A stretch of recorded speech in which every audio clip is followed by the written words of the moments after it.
Chosen ones, listen carefully. What I am about to share is not for everyone. This message is urgent, and it carries weight. If you are not walking the divine path of God, if your heart is not aligned with truth, obedience, and spiritual depth, this message will not resonate with you. You may even feel uncomfortable and click away. And that is perfectly fine.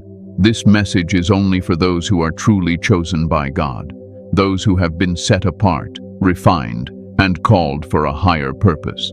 If you are still here, it is not by accident. This message has reached you at the exact moment your soul needed confirmation. God has allowed this word to find you because you are ready to hear it. Chosen one, you are not only chosen, you are favored. You are God's favorite chosen one, and there are clear signs that prove it. Some of those signs you have lived through quietly. Others you are still trying to understand. Today, I will reveal why your life has been different, why your path has been heavy, and why God's hand has never left you.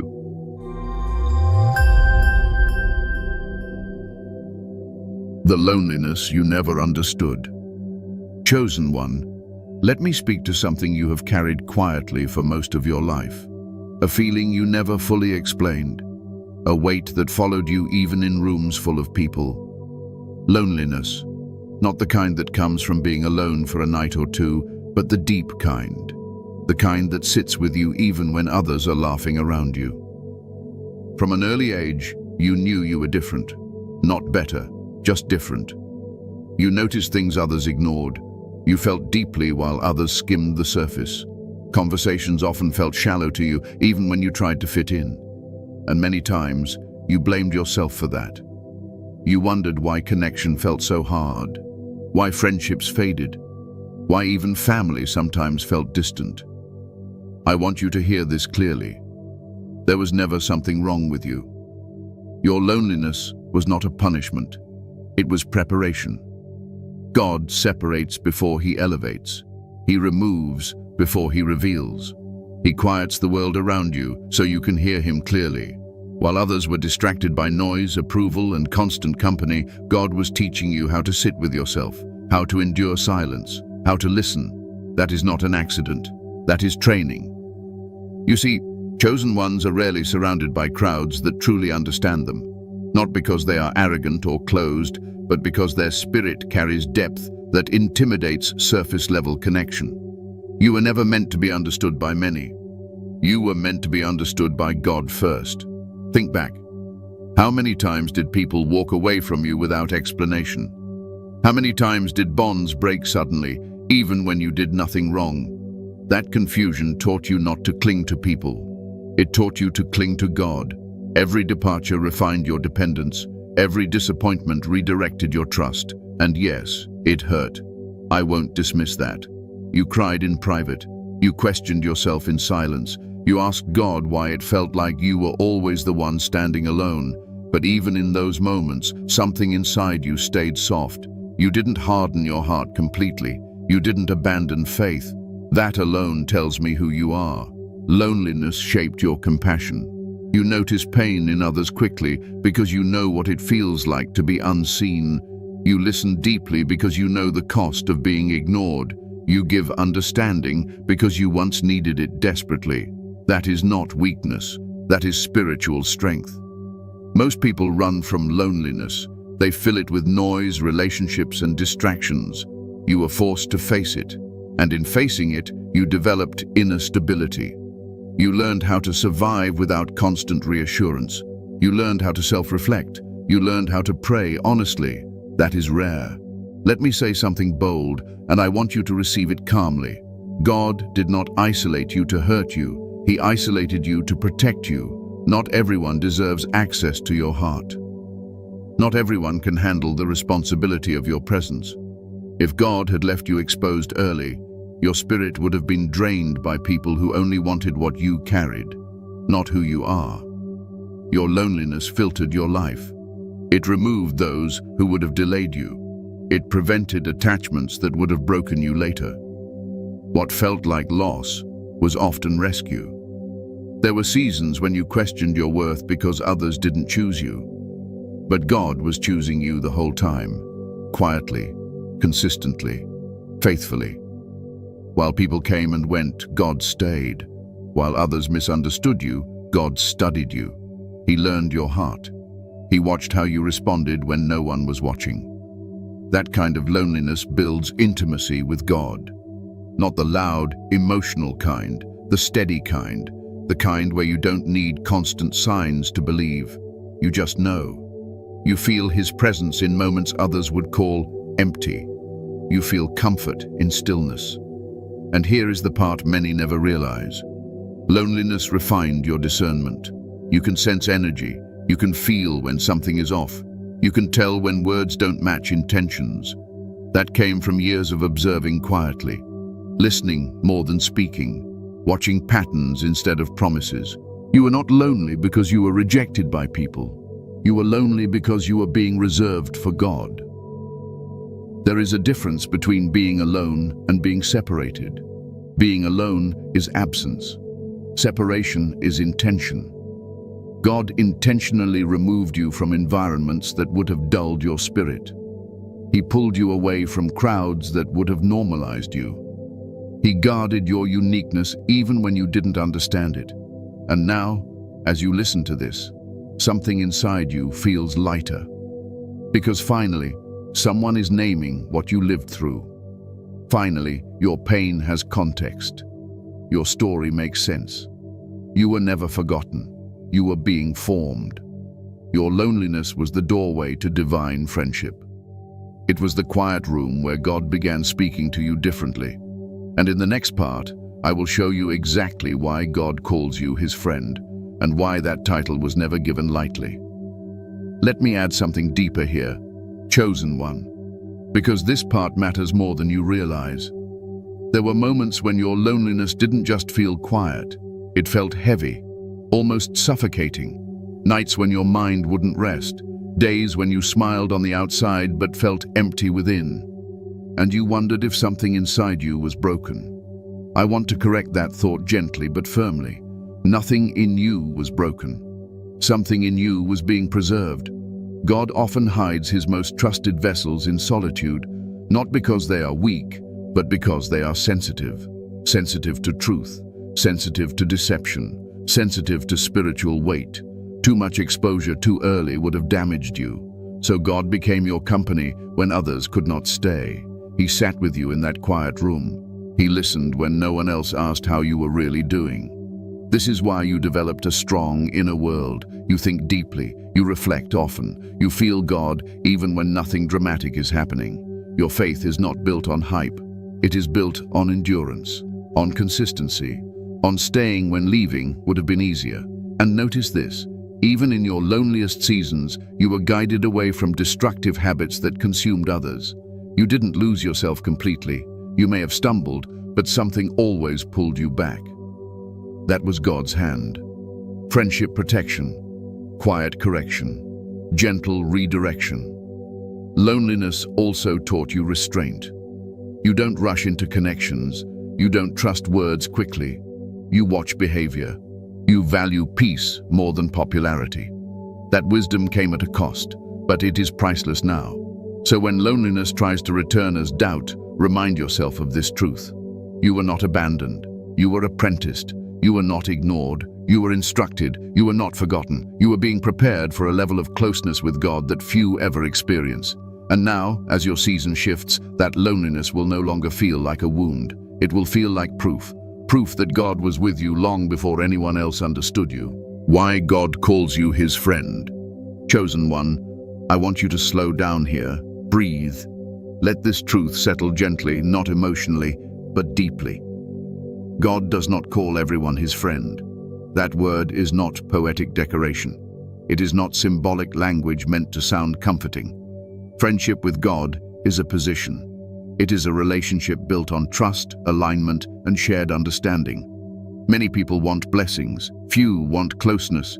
Many want God's hand. Few want God's heart. A servant obeys because he is told. A follower walks behind. But a friend walks beside. A friend is trusted with intention, with timing, with truth that cannot be explained to crowds. God calls you his friend because you have shown him something rare. You stayed aligned even when obedience cost you comfort. Think about your life honestly. You did not always understand why God asked you to let go of certain people. You didn't always see the full picture when doors closed. Yet something inside you chose trust over control. That choice matters more than you know. Friendship with God is not loud, it is not dramatic, it does not always come with signs and wonders. Most of the time, it shows up as quiet understanding, as inner restraint, as peace that doesn't make sense to others. God calls you his friend because you don't need him to explain everything for you to remain faithful. Let me say this clearly. God does not reveal himself deeply to those who are unstable in spirit. He reveals himself to those who can carry truth without becoming proud, fearful, or impatient. You have proven, often without realizing it, that you can hold weight without breaking. A friend of God is someone he can speak to plainly, not through fear, not through pressure, but through conviction. You don't need to be threatened to obey, you respond to alignment. When something is not right, you feel it immediately. That sensitivity is not weakness, it is spiritual maturity. You see, God shares his thoughts only with those who will not misuse them. He shares his timing only with those who will wait. He shares his heart only with those who will not distort it for attention. Many people ask God for answers, but they are not prepared for responsibility. You are. That is why your life often feels guided rather than forced. You sense when to move and when to stay still. You feel when silence is required. You know when to speak and when words would only interfere. This is not coincidence. This is communication. God does not shout at his friends. He whispers, and you listen. Friendship with God also means correction comes differently. You are not condemned. You are adjusted. A quiet discomfort, a loss of peace, an inner nudge that says, this is not aligned. And you respond. You don't argue. You don't delay for long. That responsiveness builds trust. Most people need chaos to change. You need clarity. God calls you his friend because you seek truth more than validation. You would rather be right in spirit than popular in opinion. You would rather lose approval than lose integrity. That alone separates you. Let me address something important here. Being God's friend does not mean life is easier. It means life is clearer. You may still face challenges, but confusion no longer dominates you. Even when things hurt, you sense purpose beneath the pain. That awareness changes everything. Friendship with God also explains why you feel uncomfortable in environments driven by ego, manipulation, or shallow spirituality. You can sense when something is performative. You can feel when God is being used instead of honored. That discomfort is discernment. You were not designed to follow crowds blindly. You were designed to walk with God intentionally. This is why you don't resonate with extreme emotional swings in faith. You don't need constant reassurance that God exists. You don't need miracles every week to believe. Your faith is settled, anchored, calm. That is the faith of a friend, not a follower chasing signs. God calls you his friend because he knows your heart posture. He knows you are not serving him for reward alone. You serve him because you understand him. You align with his ways even when there is no immediate benefit. That alignment is rare. There is also something else here. Friendship with God requires honesty. You don't pretend with him. When you are tired, you admit it. When you don't understand, you say it. When you are disappointed, you don't hide it behind religious language. God values that honesty. He prefers real over polished. You don't perform for God. You relate to him, and that is why he relates back to you. Notice how your prayers are different now. Less demanding, less frantic, more conversational, more grounded. That is friendship. You are not begging a distant authority. You are communicating with a trusted presence.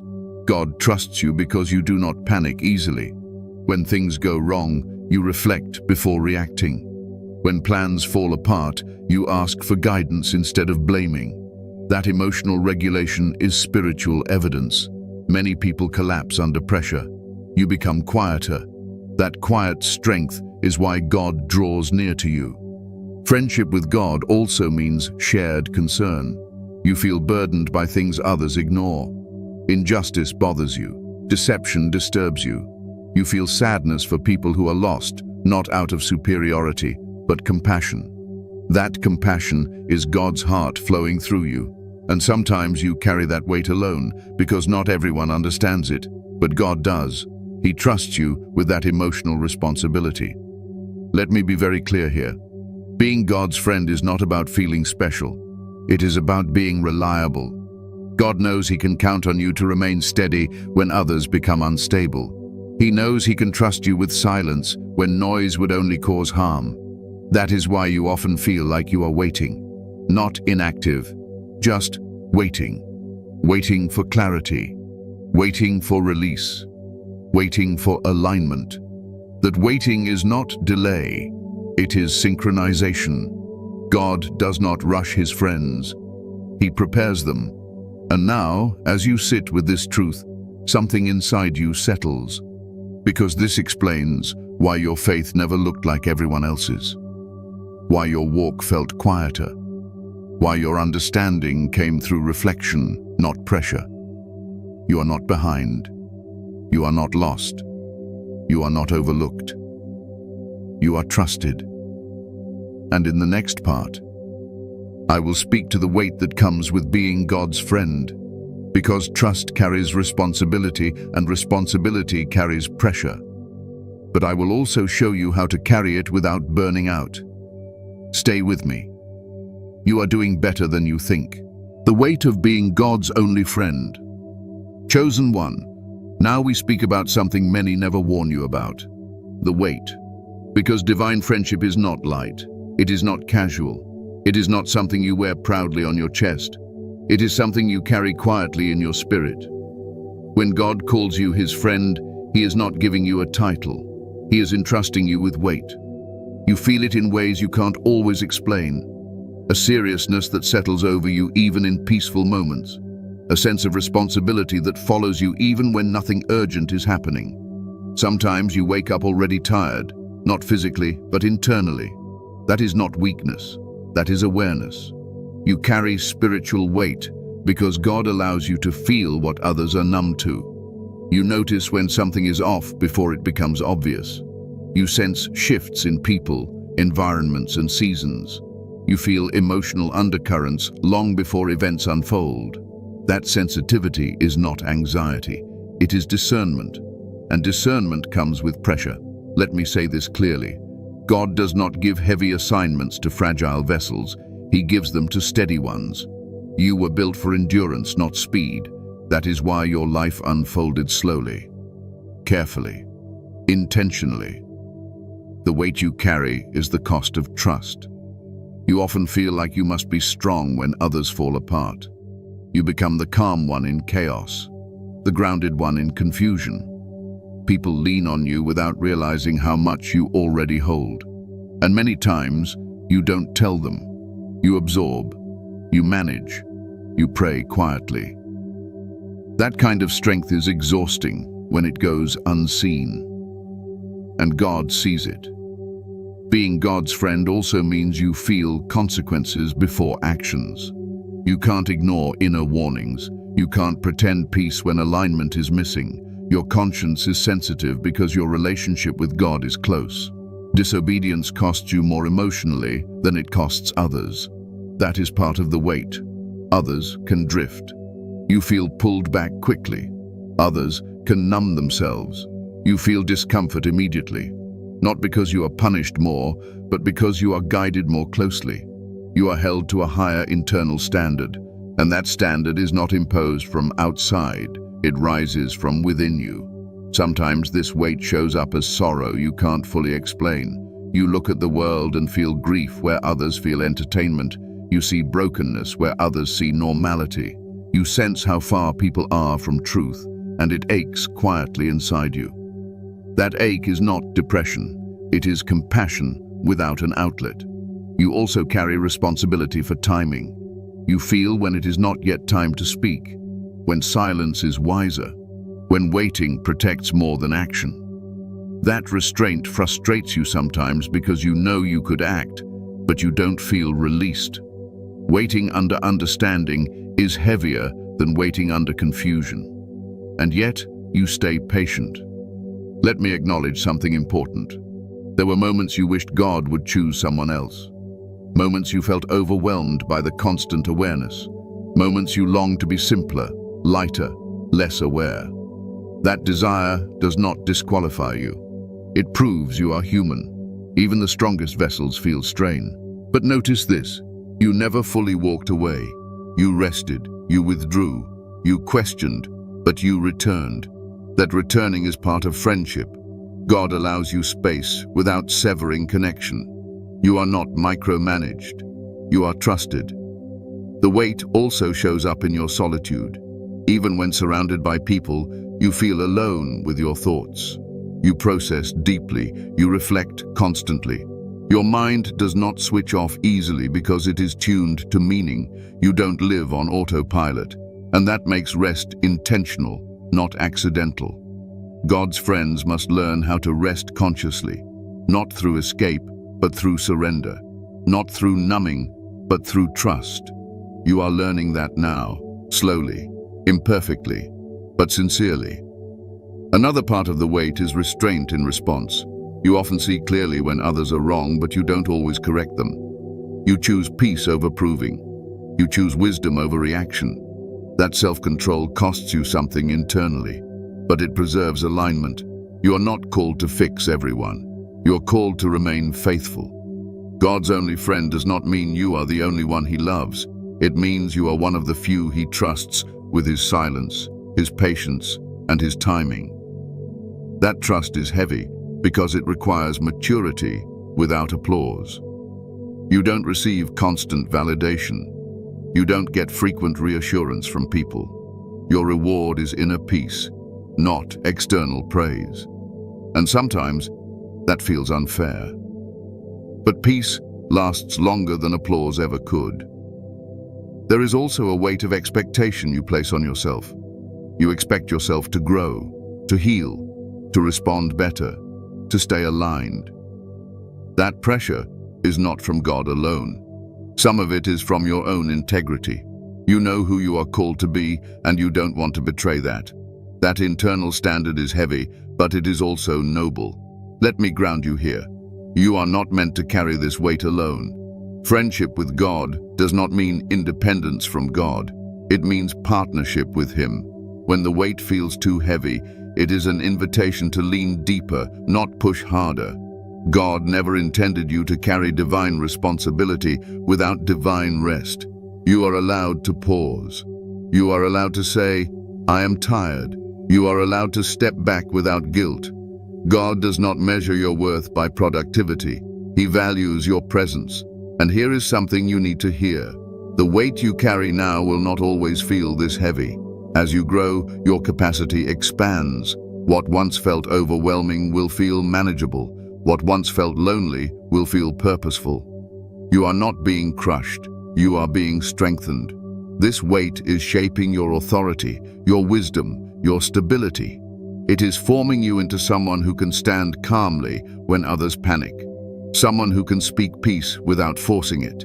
And in the next part, I will explain why so few people understand this weight you carry, and why that misunderstanding is not a failure on your part. Stay with me. You are not weak for feeling this weight. You are strong for carrying it with grace. Why others can't understand your walk. Chosen one, there is a reason you often feel misunderstood, even by people who love you. A reason your decisions confuse others. A reason your pace feels strange to those around you. This is not because you are unclear. It is because you are walking with God, and most people are walking with expectation. You move according to alignment, not pressure. Others move according to urgency, validation, or fear. That difference alone creates distance. People who cannot hear what you hear will never understand why you wait. People who cannot feel what you feel will never understand why you step back. They interpret your discernment as hesitation. your silence as withdrawal, your depth as seriousness. But they are not walking your path. Let me say this with calm authority. You are not responsible for being understood by those who are not aligned. Most people experience life externally. You experience it internally first. You process before you act. You sense before you speak.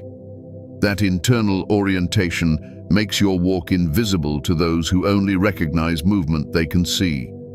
This is why advice often feels off to you. People mean well, but they speak from their level of awareness. They offer solutions to problems you are not trying to solve. They push you to act when God is asking you to wait. And when you don't follow their counsel, they assume you are stubborn or fearful. You are neither. You are discerning. Your walk requires a different pace because your decisions carry different weight. You don't make moves lightly. You don't commit without clarity.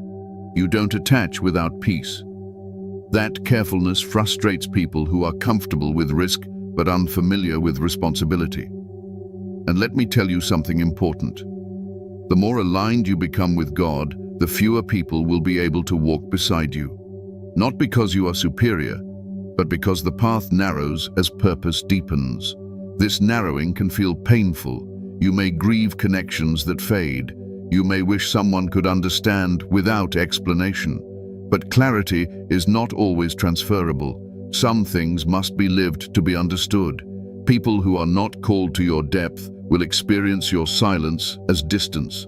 They will project their insecurities onto your restraint. They may say you have changed. And they are right. You have. Growth always creates tension with familiarity. You are no longer driven by approval. You are no longer easily swayed by emotion. You are no longer available for chaos. That stability unsettles those who rely on reaction and drama to feel alive. And because they cannot access your inner world, they fill the gap with assumption. Let that go. You do not need to explain every decision. You do not need to justify every pause. You do not need to defend your peace. God understands your walk, and that is enough. This does not mean you isolate yourself. It means you choose discernment over overexposure. You allow people access to you according to their capacity to respect your spirit. That is wisdom, not arrogance. There is also a spiritual frequency difference at play. You are tuned to meaning. Many are tuned to outcome. You care about why something happens, not just what happens. That difference affects conversation, values, and priorities. This is why small talk drains you. This is why superficial engagement feels empty. This is why environments driven by ego or competition exhaust you. You are wired for substance, and substance requires space. People who cannot understand your walk often interpret your boundaries as rejection. But boundaries are not walls. They are filters. They allow what nourishes to enter and what drains to stay out. You learned boundaries the hard way. Through burnout, through overgiving, through staying too long in spaces that depleted you. That learning changed you. And some people preferred the version of you that did not protect themselves. That does not mean you were wrong to grow. Another reason others can't understand your walk is because you listen inwardly more than outwardly. You trust conviction over consensus. When God gives you peace, you don't need 10 opinions to confirm it. That independence of spirit is rare. Most people crowdsource their decisions. You internalize yours. And because they cannot see your inner process, they assume there is none. But there is. Deep, careful, prayerful. You also carry restraint in speech. You don't speak on everything you see. You don't correct every wrong. You don't reveal everything you know. That restraint is often misinterpreted as passivity or disinterest. In reality, it is self-mastery. Not every truth needs a voice. Not every insight needs an audience. God teaches his friends when to speak and when to remain silent. You are learning that balance. Let me free you from something here. You are not failing because others don't understand you. You are succeeding because you no longer need them to. Understanding will come from those assigned to your life, from those aligned with your spirit, from those who walk at a similar depth. Until then, peace must be enough. You were not designed to be accessible to everyone. You were designed to be faithful to God. As you mature in this truth, misunderstanding will bother you less. You will stop internalizing assumptions. You will stop shrinking to be digestible. You will allow people to misunderstand without correcting them. That freedom is powerful. And in the next part, I will show you how God actually speaks to his friend. Not through noise, not through fear, but through a language your spirit already understands. Stay with me. Your walk is clearer than you think. How God speaks to his friend. Chosen one. Now let me bring you into something intimate, something quiet, something sacred. God does not speak to his friends the way he speaks to crowds. He does not rely on noise. He does not force attention. He communicates in ways that require closeness to recognize. If you have ever wondered why you don't hear God the way others describe, hear me carefully. God is speaking to you. He just speaks to you differently.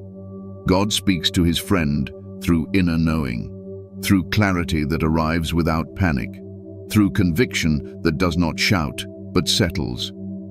You don't always hear a voice, but you feel alignment. You sense peace or unease before logic catches up. That is communication. When God speaks to you, it doesn't feel dramatic. It feels certain. You have experienced this before. A moment where something simply felt right, even when it didn't make sense. Or a moment where something looked good on the outside, but your spirit resisted it quietly. You couldn't explain why. You just knew. That knowing is not instinct alone. It is relationship. God trusts you enough to guide you subtly. Friends don't need to be commanded. They understand intent. This is why guilt-based religion never worked for you. Fear never motivated you for long. You respond to truth, not threat. When something is not aligned, your peace leaves. When something is right, your spirit settles. That internal compass is God's voice in you. God also speaks to his friend through restraint, through the pause, through the closed door that feels protective instead of punishing. When God tells you no, it doesn't feel like rejection. It feels like redirection. You may not like it immediately, but you respect it. That respect comes from trust. You have noticed that God often speaks when you are calm, not frantic, in still moments, in reflection, in quiet prayer, in solitude. You rarely receive clarity in chaos. That is because God values your mental and emotional state. He waits until you are receptive, not reactive. This is why your life often slows down before major insight. You withdraw. You become quieter. You reflect more. That is not withdrawal from life. That is preparation for understanding. God also speaks through patterns. You notice repetition, themes that keep returning, lessons that circle back until integrated, people who mirror parts of you, situations that test the same area again, but at a deeper level. God is patient. He teaches until truth becomes part of you, not just information you remember. Another way God speaks to his friend is through peace that defies logic. You may be in uncertainty, but not in fear. You may be waiting, but not anxious. That calm is not denial. It is trust, and it comes from communication that happens beneath thought. This is why you don't chase signs aggressively. You don't need constant confirmation. When God speaks to you, it stays with you. It doesn't evaporate under pressure. It anchors. God also speaks to his friend through discomfort, not anxiety, but misalignment. A quiet resistance when something is wrong, a heaviness when compromise approaches. You cannot ignore it for long. It follows you until addressed. That is God protecting the friendship. Others can override their conscience repeatedly. You cannot. Not without emotional cost. That cost is not punishment. It is correction born from closeness. You have also noticed that God speaks to you through sudden clarity after confusion. Long periods of not knowing, followed by a simple understanding that changes everything. That is how God trains patience. He does not overwhelm you with answers. He gives you what you need when you are ready to carry it. And when clarity comes, it feels relieving, not exciting. Excitement fades, relief remains. God also uses silence with his friend. And this part is important. Silence does not mean absence. Silence means trust. God knows you will not fall apart without constant reassurance. He knows you will remain aligned even when communication is minimal. That silence grows you. It strengthens your faith beyond dependency. You learn to stand without constant confirmation. You learn to trust what has already been revealed. That is maturity. Sometimes God speaks to you through people, but rarely directly. Often through observation, through what you notice rather than what is said. You pick up on tone, behavior, intention. God sharpens your perception because he knows you can handle truth without becoming cynical. You don't become bitter, you become clearer. God also speaks through restlessness when it is time to move. You may feel unsettled even when things look fine. That is not ingratitude, it is transition. God stirs you gently before he shifts you externally. He prepares you internally first. Friends receive preparation before change. Let me say something grounding here. You do not need to hear God the way others do to be legitimate. Comparison will only confuse you. God customizes communication. He speaks to you in a way that matches your temperament, your capacity, your calling. You are reflective, so he speaks through reflection. You are sensitive, so he speaks through feeling. You are discerning, so he speaks through subtlety. And because of this, your relationship with God feels personal, not performative. You don't need to announce what God told you. You don't need to convince others. You don't need to prove spiritual experiences. You live from them quietly. That quiet obedience is powerful. God trusts you with this level of communication because you don't abuse it. You don't dramatize it. You don't weaponize it. You integrate it. And when you miss something, God does not shame you. He corrects you gently. He allows consequences to teach without destroying you. That grace is part of friendship. So if you have ever doubted whether God is speaking to you, let that doubt rest now. He is. He always has been. You just learn to listen differently. And in the next part, I will show you how to live as God's friend in a world that does not operate at your depth. How to stay grounded, protected, and effective without burning out or becoming bitter. Stay with me. You are hearing God more clearly than you realize. Living as God's friend in a broken world. Chosen one, this is where wisdom must become practice. Friendship with God is not meant to remove you from the world. It is meant to stabilize you within it. You were not called to escape life. You were called to walk through it differently. Living as God's friend in a broken world requires balance, not withdrawal, not overexposure. Balance. You already know the world is loud, demanding, reactive. It rewards urgency, noise, and appearance. But you are not wired for that pace. When you try to live like everyone else, your spirit becomes tired quickly. That is because your alignment is inward, not external. So the first thing you must accept is this. You cannot live on the world's terms and remain at peace. You must live intentionally. Living as God's friend means you move slower than pressure demands, but faster than fear allows. You don't rush, but you don't hide. You wait for clarity, then act with conviction. That rhythm protects your energy. You have learned, sometimes painfully, that overgiving leads to depletion. Saying yes to everything leaves nothing for what truly matters. God's friends must learn to steward themselves, not selfishly, wisely.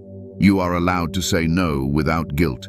You are allowed to rest without apology. You are allowed to step back without explaining yourself. God does not measure your faithfulness by exhaustion. Burnout is not a badge of honor. Living as God's friend also means you let God defend you. This is difficult at first because you see clearly. You notice injustice. You recognize misrepresentation. And the urge to correct, explain, or confront rises quickly.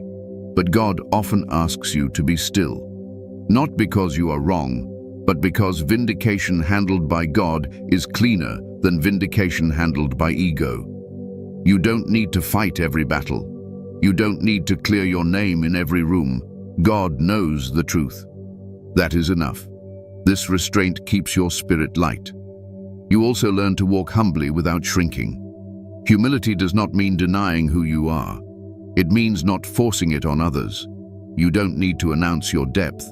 Those who are aligned will recognize it. Those who are not will misunderstand it. Both outcomes are acceptable. Living as God's friend means choosing peace over proving.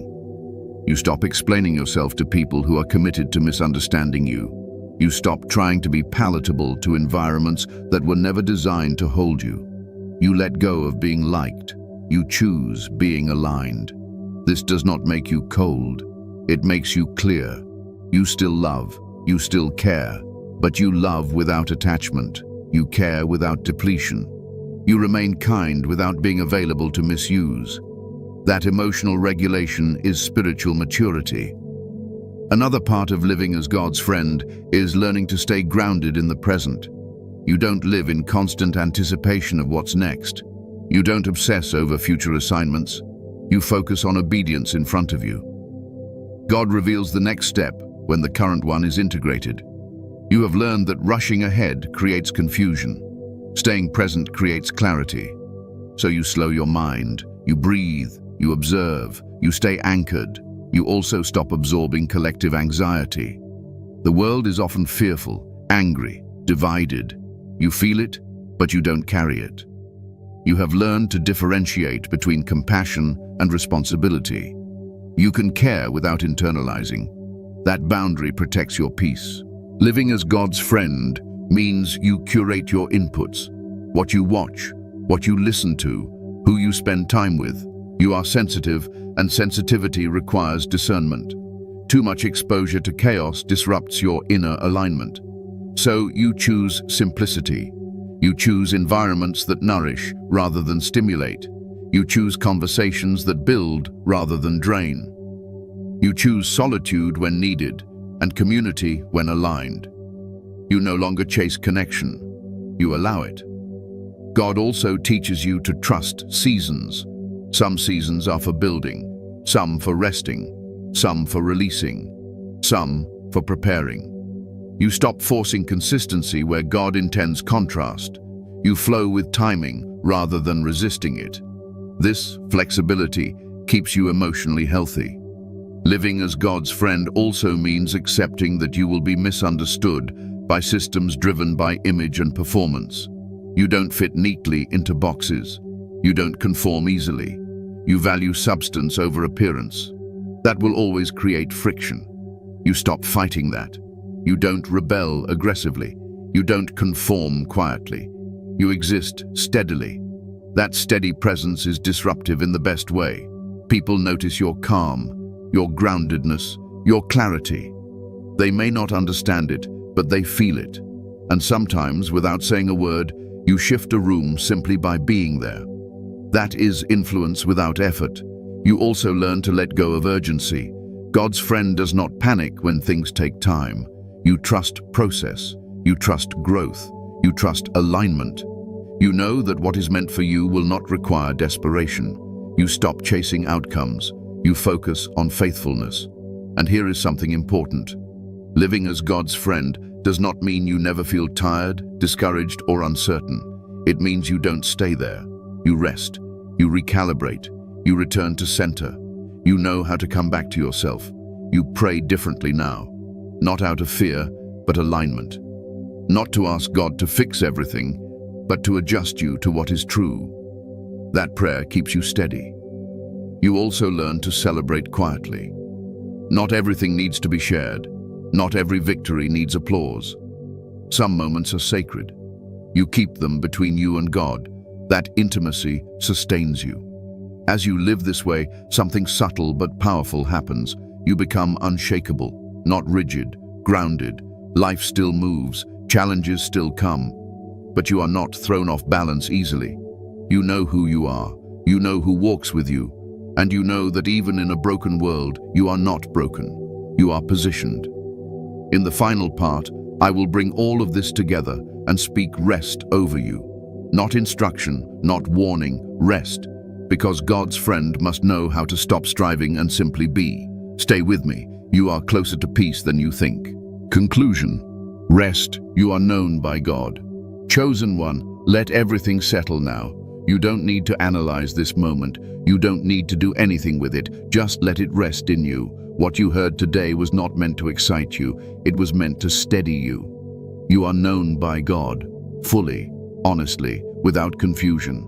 He knows your intentions, your quiet struggles, your private strength. He knows how much you have carried without recognition, and he has never mistaken your silence for absence or your patience for weakness. You were never walking alone. You were walking with him.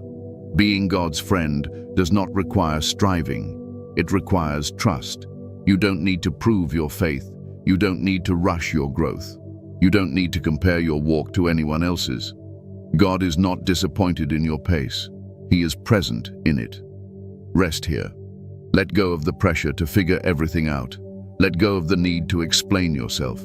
Let go of the fear that you are behind. You are not late. You are aligned. What is meant for you will meet you without force. Your job is not to carry the future. Your job is to remain faithful today. As you move forward, choose peace over noise, clarity over urgency, presence over performance. God will guide you as he always has, quietly, faithfully, personally. If this message resonated with your spirit, chosen ones, give a like to this video, subscribe to the channel if you haven't already, tap the bell icon, and share it with other chosen ones who need this confirmation. And comment 777 below as a declaration that you are resting in alignment and trusting God's timing. Remain steady, remain humble, remain open. You are God's friend, and you are exactly where you need to be.